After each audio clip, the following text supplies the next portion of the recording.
The Acanthoceratinae comprises subfamily of ammonoid cephalopods that lived during the Late Cretaceous from the latter early Cenomanian to the Late Turonian.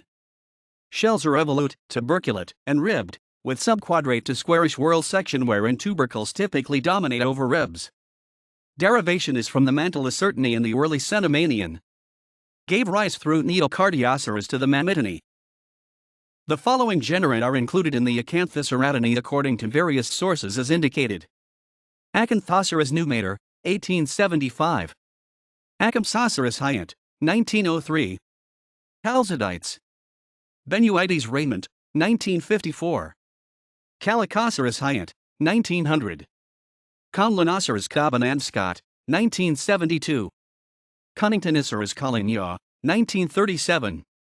Eucalicoceras spath, 1923. Hypocanthoplites spath, 1923. Castanoceras. Kennediella. Microsulcatoceras. Nebraschites Kennedy and Cotton, 1988. Neocardioceras spath, 1926. Nigericeras Schneegen, 1943. Paraconlinoceras. Plesiacanthoceratoids.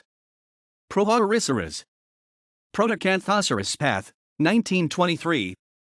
Pseudocalicoceras domel, 1969. Pseudoviscoceras. Quintmaniceras Powell, 1963. Sumidamoceras. Tarantoceras. Tunesites. Tomelites. Whitenoceras wherein, 1930. Whitenoceras has also been classified under Mammitinae. Fossils of species within the Acanthoceratinae have been found in Upper Cretaceous sediments in Angola, Antarctica, Australia, Brazil, Canada, Denmark, Egypt, France, Germany, Japan, Jordan, Madagascar, Mexico, Nigeria, Oman, Peru, Russia, Switzerland, United Kingdom, United States, and Venezuela.